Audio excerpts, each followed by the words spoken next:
Spring training starts next week. Find out everything you need to know next.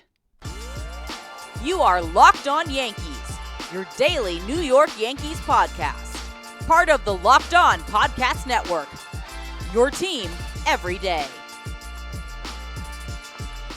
Happy Wednesday, Yankee fans. Welcome to Locked On Yankees, which is part of the Locked On Podcast Network, your team every day. I'm your host, Stacey. If you're new, I'm a baseball writer and a podcast host for the Locked On Network.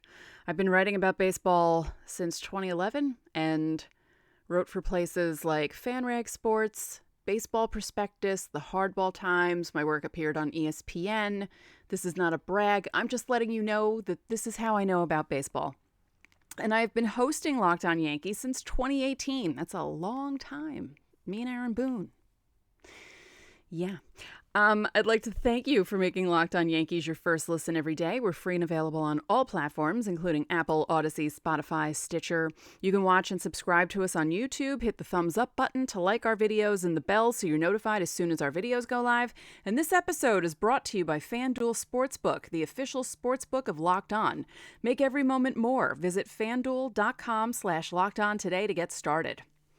So on today's show, I'll be telling you everything you need to know about spring training, where everyone will be, when they arrive. Some people have to arrive earlier, others don't.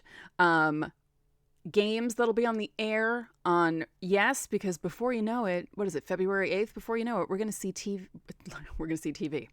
We're going to see baseball on TV. That's exciting. And we're doing a different kind of Way Back Wednesday. I discovered a YouTube channel that shows games from the 80s, 90s, and 2000s, and all different teams, all different stations. It's just a lot of fun. We're going to talk about that later in the show. But first, let's discuss spring training because this is very important. We're getting there. We're almost there. So the first workout for pitchers and catchers. The first workout for pitchers and catchers who are not going to be in the World Baseball Classic. It's February 16th. Now, Nestor Cortes Jr. is the only Yankee who's going to be in the WBC. So he reports to camp on February 13th. I mean, I hope other people will be there with him. I don't think he'll be the only one there because, guys report early. That's the mandatory date that you have to be there. So he's playing for Team USA. Harrison Bader was going to be playing for Team Israel. He dropped out. And Luis Severino was told no by the Yankees. He wanted to play. And they were like, no. We didn't get to discuss this. I agree with the Yankees for Severino because I always joke on this show that Severino, any prediction that you make about Severino has to have that added if he's healthy, attached to his name. Luis Severino, if he's healthy, which should become his full legal name. I agree with the Yankees. Stay the heck away from the WBC. You think they would have learned their lesson with the Mark Teixeira thing of 10 years ago when he tore his wrist. So I agree with them on the Severino thing. And, I know he's probably disappointed, but it might be better for him in the long run. The first full squad workout will be February 20th. You can attend the workouts. It's free. I don't know if I'd want to be there for the workouts. I'd rather be there for a spring training game. I was in Tampa for a spring training game back in 2005 for 2. Supposed to be there for 3. The first day we were there got rained out. And it's really nice. If you've never been to Steinbrenner Field, now, okay, I haven't been there in 18 years. But from what I remember, it was really nice. And I know they changed a lot, right? They rebuilt certain parts of it since I've been there, and it seems like a really cool place to walk around because, I joke about this during spring training most seasons, but, you're watching a spring training game, and by the 4th or 5th inning, you have no idea who anyone is, which we're gonna get into who was invited to spring training because you'll get to see some of the kids. But yeah, I recommend it. If you haven't been to spring training and you can get down to Tampa, I suggest you do it. So the Yankees put out a list of non-roster invitees. I'm not going to go through all 29 of them. We'll go through the kids. So Anthony Volpe, Jason Dominguez, Austin Wells, Elijah Dunham, and Josh Breaux. Obviously, Volpe is the big ticket item. He's the Yankees' number one prospect, and he was in the top 10 in most of the lists that came out within the last couple of weeks. Out of those guys who are going to be there, Volpe, Dominguez, and Wells are the guys that you should be looking out for, especially Volpe. All eyes will be on Anthony Volpe during spring training. So if you can get there for the games that he will be in, I wonder what Boone's going to do. I'm actually curious about what Boone's going to do with the kids. I'm hoping it's not one of those things, they'll have a chance to make the team and then they don't really have a chance to make the team. So let's hope that doesn't happen. Let's hope they actually have a chance and that at least Peraza is named starter. That would be great. So the first spring training game is scheduled for February 25th. It's only 17 days away.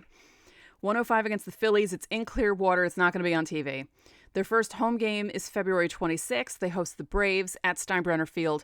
If I recall correctly from looking at the schedule on Twitter, the February 26th game is only going to be available on the Yes app, and then the rest of the televised games you can watch on Yes. They're broadcasting 13 of the games, which is good. So the last Grapefruit game of the season, Grapefruit League game of the season, spring training, not season, March 27th, they host the Rays. And then the Yankees and the Nationals the next day on March 28th will be up from Florida, down from here in Nationals Park in D.C. It's a 12:05 p.m. exhibition game. That'll be fun. And March 30th, opening day. That is not far away. That is not far away. We had a joke during our weekly meeting because I said something in the host DM about how the off season felt like it was 2 weeks and 2 years long at the same time. It feels like Aaron Judge signed 3 years ago, Rodon 2 years ago. But then in other ways, it feels like the off season just started, and it feels strange to even say that spring training starts next week. So, yeah, obviously I'm excited because that just means that baseball is that much closer. So, if you go to spring training, or even if you don't and you just pay attention to what's happening, you'll get to see some of the top prospects, and you'll get to see if some guys make the team that you might not expect to make the team. So, yeah, spring training is almost here. Very exciting. So in a moment, we're going to talk about these old games. We're going to talk about this YouTube channel because it is a treasure trove. It's a treasure trove of fun. It reminds me of my childhood, and childhood all the way up to my early 30s. It's a long range of time for those games, but it's an amazing channel. So we'll discuss that in a moment. But first, this year, the only app you need at your Super Bowl party is FanDuel, America's #1 sportsbook. We're really excited about our sports betting partner for Locked On because they're the #1 sportsbook in America, FanDuel. And if you're new to FanDuel, that's even better. They have so many great features that make betting on sports fun and easy. Download FanDuel now so you can bet Super Bowl 57 with a no-sweat first bet. You'll get up to $3,000 back in bonus bets if your first bet doesn't win. FanDuel lets you bet on everything from the money line to point spreads to who will score a touchdown. The FanDuel Sportsbook app is safe, secure, and super easy to use. Best of all, you can get paid your winnings instantly. So join FanDuel today at FanDuel.com/lockedon to claim your no-sweat first bet on Super Bowl 57. That's FanDuel.com/lockedon. Make every moment more with FanDuel, official sportsbook partner of the NFL. Thanks for making Locked On Yankees your first listen every day. You can make your second listen Locked On MLB Prospects. Host Lindsey Crosby is a prospect encyclopedia, and he's going deep on the MLB stars of tomorrow. It's free and available wherever you get your podcasts. So this YouTube channel is amazing. It's absolutely amazing. I almost don't want to give the name because I don't want the person to get in trouble, but the channel's been up for over a year and it hasn't been taken down by MLB, so I think it might be safe. I might put it in the description on YouTube, and I might put it in the description for the show, because I don't want to get the person in trouble, but it's a really great channel, and there are a lot of fun old games to watch. And not only that, it's all different channels. You get ESPN games, NBC games, ABC games, when they used to have the game of the week on regular TV in the 80s, Sports Channel, MSG, Fox 5, when they used to do the local Fox 5 games for the Yankees in the 90s. And, you know, the theme songs that came back to my head. Bill White saying, "Hey, Butch Weiniger, this bud's for you." And Butch Weiniger hit the first home run of which season was it? 87? 86? Maybe it was 86. He hit the first home run on opening day. And, you know, between Bill White and Phil Rizzuto saying, "Hey, so-and-so, this bud's for you." I mean, I was taken back to my childhood, and it's so much fun to watch these games. But there was one game in particular, and I'm going to talk about it briefly just because it was really funny. The Yankees were playing they were playing the Orioles in June of 1988. And apparently, the night before the game that I was watching on YouTube, the game went to 14 innings, I want to say, and the Yankees bullpen was in a shambles because of the game. They ended up losing, actually, because what happened was, in that 14-inning game, the Yankees scored 2 runs in the top of the 14th, and then the Orioles scored 3 in the bottom to win off Hipólito Peña. 1988, you gotta love it. So the opening to the June 5th game, Bobby Mercer and Ken Harrelson. That's right. Hawk Harrelson. Okay, June 5th, 1988, on Sports Channel. They're discussing the night before, and Bobby Mercer makes it a point to say, over the last few days, the Yankees bullpen has been overused, and they really, really need to come out swinging. They need to have a better game, and they also need the starter, Richard Dotson, to last. Well, not only did Dotson pitch a complete game, the Yankees, who had played a 14-inning game the night before, came out the next day, because it was a day game, and scored 9 runs in the top of the first. They were in Baltimore on the road. So right after Mercer goes through this whole spiel about, you know, the Yankees are kind of sputtering here and they really need a good outing from the bullpen. It'd be really great if the offense could get it going. And I just found that so amusing. So very quickly, I'm just going to tell you what happened in the top of that first inning because it's crazy. And I just thought that was hilarious because that's what I did when I was looking at these games. You know, I was mostly looking at Yankee games because I'm a Yankee fan. But there were other interesting matchups that I was watching from the 80s just to see certain players. I mean, you know, you're seeing Hall of Famers. You're also seeing guys that you've never heard of or guys that you forgot existed. And then when you hear the name, you think, oh, yeah, that's right. Like Brooke Jacoby. I was like, what? Like there are some names where you're just thinking, huh? Like, I forgot this person existed. And then you think about it, you're like, oh, right, yeah, because, you know, Yankees played different teams back then. The schedule was different. They played more teams that they don't play a lot now, although with the new balanced schedule, it's going to be different.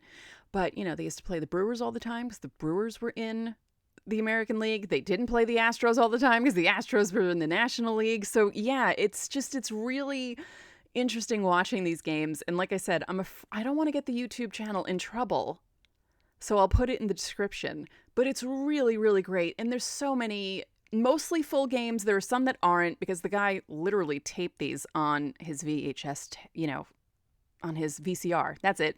Hi. I used to own VCRs and I forgot what they were called because I'm so used to modern day technology. So this game against Baltimore, On June 5th, 1988, like I said, night before 14 innings, Yankees have to come out swinging, and Richard Dotson needs to have a good game. And the Yankees offense was basically like, don't worry, we got this. And the Orioles starting pitcher, Jay Tibbs, was like, don't worry, I got you in the top of the first. Did I say bottom of the first earlier? I meant top of the first because it was a road game. I don't know if I said it incorrectly, but if I did, I'm correcting myself right now. You know what? We're going to wait till segment 3 to do this. We're going to go into the top of the first of this game in segment 3. But first,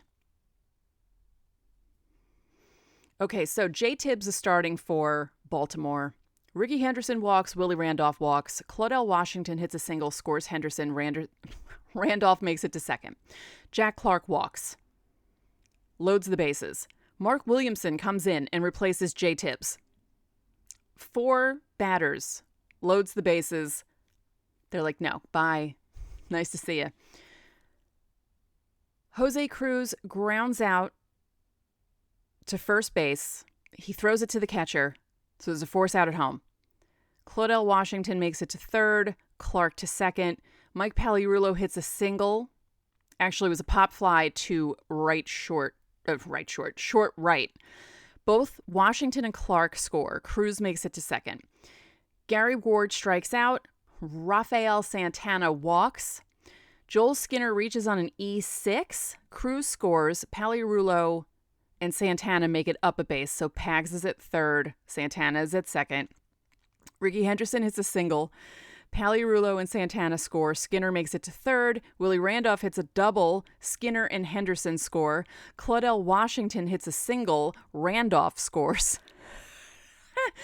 Jack Clark, while he's up, Williamson throws a wild pitch.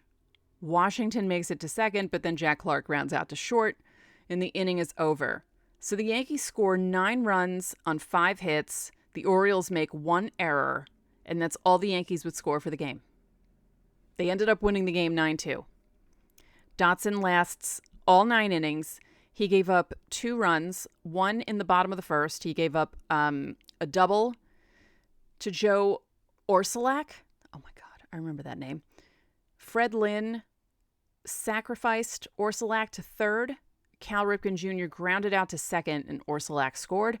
And then in the bottom of the third, Cal Ripken Jr. hit a sac fly that scored his brother, Billy Ripken. And the score ended at 9-2. So Dotson, who needed to have a good game for the Yankees, pitched the whole 9 innings, gave up 2 runs on 6 hits, struck out 4, walked 4. Pretty good. Pretty good. But yeah, it's a treasure trove. And like I said, just certain catchphrases from broadcasters. There was I want to say it was an NBC game of the week in the 80s, possibly 85 or 86. And it was Vin Scully and Joe Garagiola in the booth.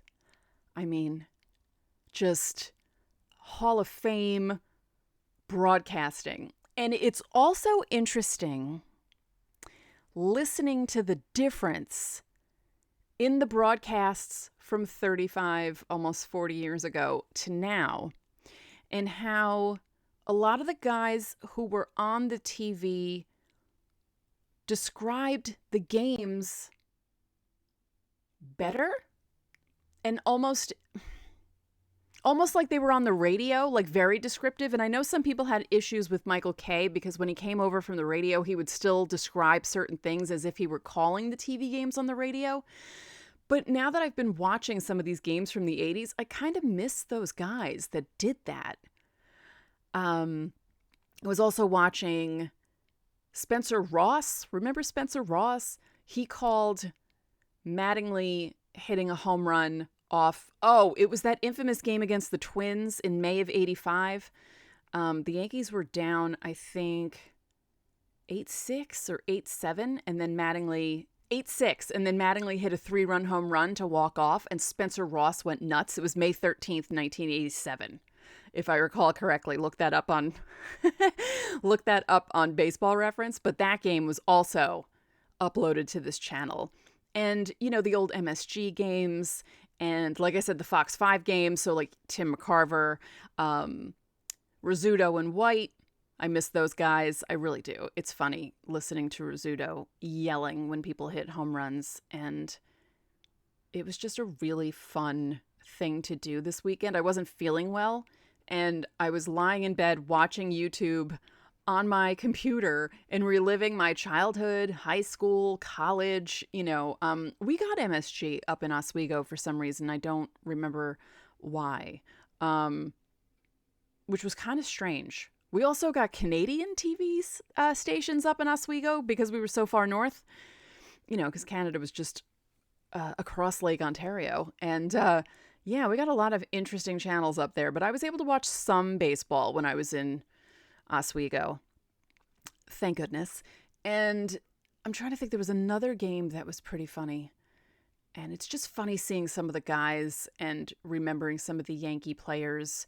Like even in this game, like let's just look at the lineup for a second because it's just fun looking at this. Mattingly wasn't playing. This was 88. So it was Henderson, Randolph, Claudell Washington, Jack Clark, Jose Cruz, Mike Pagliarulo, Gary Ward played first, Rafael Santana was at shortstop, Joel Skinner was the catcher. And actually, you know what? While I'm here, let's look at that game from May 13th, 1987, when Mattingly walked off, because now I'm going to have that date in my head for the rest of my life, because that's how my brain works. I won't remember much of anything else, but oh wait, no, it wasn't May 13th. Well, no, May 13th, 1987 was when I went to my first concert. I knew I was screwing the date up. That's my bad. May 13th, 1985. Why did I say? I know I said 87 because my first concert was May 13th, 1987 at the Brendan Byrne Arena. I saw U2. It was really awesome. Okay, May 13th, 1985. Don Mattingly hits a walk-off home run against the Twins. Ron Davis, who, by the way, when Mattingly was rounding the bases, Ron Davis was walking off the mound slowly, and Mattingly had to run out of the baseline because Davis was in the baseline between third and home. I was like, that's obnoxious. Like, get your butt off the field already, sir. I know you're upset that you gave up a walk-off home run, but don't do that. So let's go through this lineup just quickly because, oh, this is so much fun. 1985. I went to a lot of games in 1985. My dad was really like crazy. There was one time we were coming home. Where were we coming home from? We were coming home from, I think it was my cousin's engagement party, and we went to Yankee Stadium all dressed up. He's like, you want to go to Yankee Stadium? My mom's like, all right. And we went up, we got off the Cross Bronx Expressway, went down Jerome Avenue, and just went right to the stadium. Okay. Henderson, Griffey, Mattingly, Winfield, Baylor, Weiniger, Randolph, Pagliarulo, Bob Meacham. And your starting pitcher was Ed Whitson. That name conjures up some fun memories. So Whitson pitched 1 inning, gave up 5 runs on 6 hits. His game score on Baseball Reference was 21. Now, Mike Smithson, who started for the Twins, pitched 5 2/3 innings but gave up 6 runs on 7 hits. So, yeah. Don Cooper came in to relieve Whitson. He gave up 3 runs in an inning.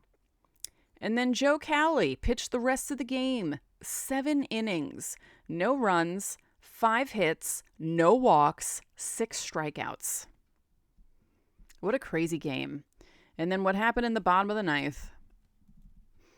Ron Hassey was pinch hitting for Dale Berra. He walked. Rex Hudler pinch ran for Ron Hassey. Meacham grounded out to second. Hudler made it to second. Henry Cotto hits a fly ball to center field. No doing, no running, no nothing. Ken Griffey walks. And then Don Mattingly hits the home run to win the game. So, yeah. I will leave the channel in the description. I don't want to get the guy in trouble. I really don't. I'm afraid to, because I don't want his channel to be taken away because I'm all excited that he has this channel in the first place. So I'll I'll leave it in the description. So yeah, we have an announcement. I'm getting a co-host, and it's not happening right away. It's happening soon, though. And he and I are discussing what we want to accomplish this season with the show, and I think it's going to be a lot of fun, and I'm very excited, and I will tell you all about it in the days and weeks to come. And yeah, we're going to be doing shows through Saturday. We're going to do a show on Saturday, and then next week, we're back to 5 days a week because spring training's starting. So we're going to be back to the regular schedule, and we'll hopefully have things to talk about that are, newsworthy. Hopefully good things will be happening for the Yankees, in spring training, and everyone's healthy and feels well and comes into camp well. I'm hoping to tell you all about guys coming into camp in the best shape of their lives, because you always hear that sort of thing when spring training starts. So yeah, we have a lot of things happening, a lot of exciting things to happen coming soon. And so that's it for this episode of Locked On Yankees, which is part of the Locked On Podcast Network, your team every day. Remember, you can listen to the show on every podcasting platform available. You can watch and subscribe to us on YouTube. Again, hit the thumbs up button and comment on YouTube. Also click the bell so you know when our videos go up. And thank you for making Locked On Yankees your first listen every day. Make your second listen Locked On MLB Prospects. Host Lindsey Crosby is a prospect encyclopedia, and he's going deep on the MLB stars of tomorrow. It's free and available wherever you get your podcasts. So enjoy your Wednesday, and I will talk to you all tomorrow.